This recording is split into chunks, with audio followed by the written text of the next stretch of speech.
Now the last set of transactions in case of journal. After this we will do GST. Okay. Now first one is drawings in goods.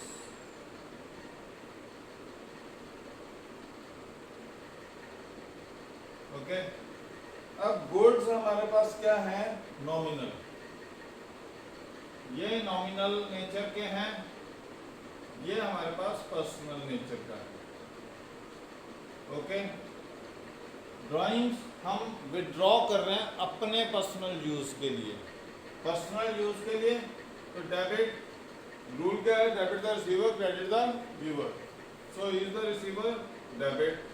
Goods क्या है आपके पास? Nominal. Okay. अब यहाँ पे क्या हो रहा है कि वैसे तो जब आप गुड्स खरीदते हो तो वो आपका एक्सपेंस हो जाता है. ओके. बट यहाँ क्या है, वो आपके जो स्टॉक रखा हुआ था उसमें से यहाँ गुड्स यहाँ हमारे पास, वैसे तो गुड्स नॉमिनल रहते हैं, यहाँ गुड्स को हम क्या करते हैं? स्टॉक मान लेते हैं. ओके. गुड्स को क्या मान लेंगे?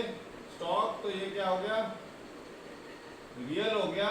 और रियल में से आपके गुड्स कम हो गए, कंज्यूम हो गए. स्टॉक में से मतलब debit word comes in, credit word goes out.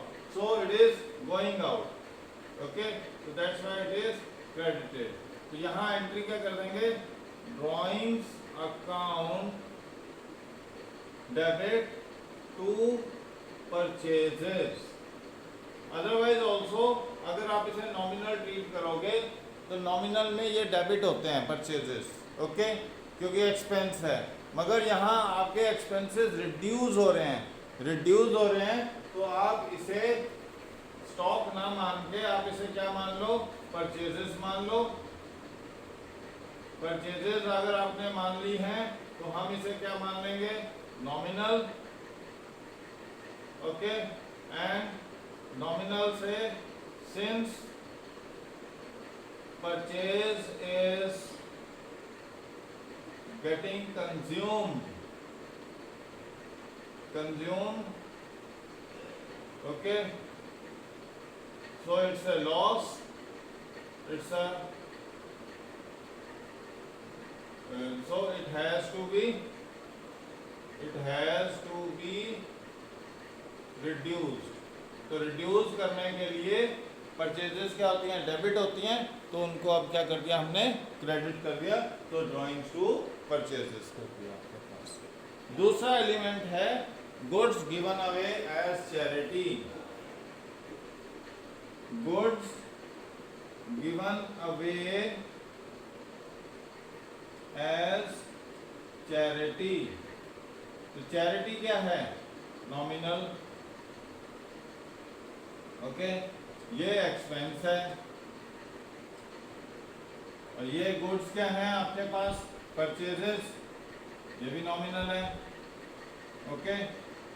It is getting reduced. Okay. Nominal expense getting reduced. और अभी हम इसको नॉमिनल की जगह हम इसको कैसे ट्रीट कर लेते हैं? हम रेदर इसको नॉमिनल ट्रीट कर लेंगे. हम यहाँ पे क्या करते हैं? इससे स्टॉक कंसीडर कर लेते हैं. स्टॉक. और स्टॉक में क्या है? ये रियल बन जाएगा. रियल तो क्या है? Going out because it is getting consume. तो ये क्या हो जाएगा? क्रेडिट हो जाएगा. और ये क्या हो जाएगा आपके पास? डेबिट हो जाएगा. तो एंट्री क्या लिखोगे? Charity account debit to purchases account. तो ये आपके पास एंट्री बन गई. ओके. फिर आपके पास नेक्स्ट एलिमेंट है goods distributed as free samples. Okay.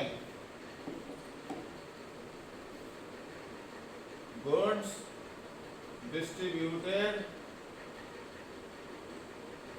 as free samples.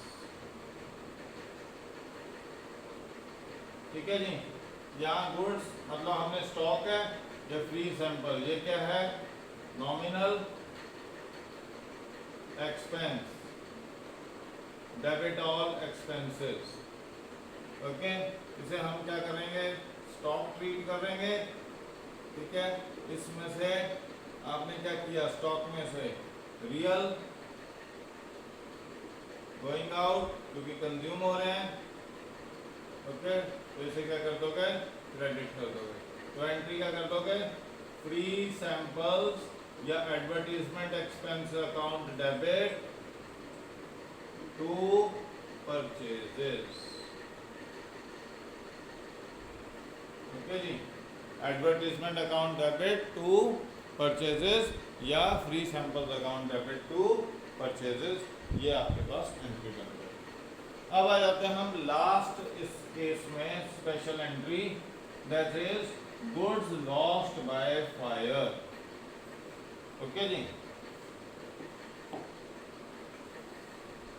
Goods lost by fire. ठीक है जी, तो एक तो लॉस बाय फायर है, या एक्सीडेंट कह लो, या थेफ्ट कह लो। ठीक है, और इधर क्या है, गुड्स हैं। तो हमारे पास लॉस बाय फायर या ये क्या है, नॉमिनल। तो हम एंट्री क्या करेंगे, पहली लॉस बाय फायर और theft whatever it is, account debit to purchases. ठीक है जी, अब देखो एग्जांपल ले लेते हैं इसको समझने के लिए। Goods lost by fire amounted to rupees 40,000, okay, out of which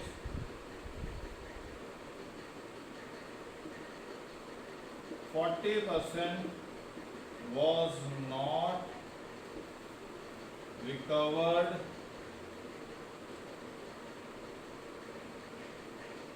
when the claim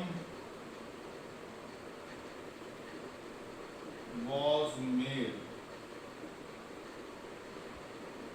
okay, जिसमें से 40% रिकवर नहीं हुआ, आपने क्लेम किया था। तो पहले तो यहाँ लिख दोगे 40,000 का लॉस हो गया। ओके, अब प्रिंसिपल ऑफ सब्रोजेशन जो कहता है कि उसमें क्या है, जो इंश्योरेंस कंपनी है उसके पास सारे गुड्स की ऑनरशिप आ जाती है। तो यहाँ पे ऑनरशिप किसके पास चली जाएगी, सेकंड एंट्री, इंश्योरेंस कंपनी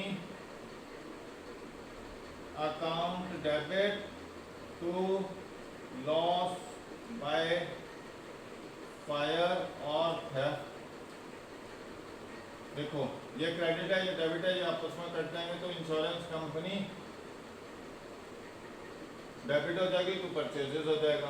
कितना, 40,000। ये सारे गुड्स अब उसके अथॉरिटी बन गए प्रिंसिपल ऑफ सब्रोजेशन के कारण। अब इसमें से कितने मिले हैं, 40% नहीं मिले हैं।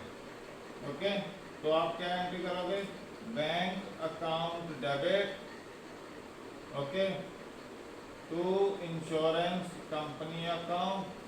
कितना है, 40,000 लेना था इंश्योरेंस कंपनी से, मगर आपको क्लेम मिला 60%, तो 60% यहाँ पे आ गया 24,000, और बाकी लॉस जो हुआ वो किस में चला गया, P&L अकाउंट डेबिट 16,000।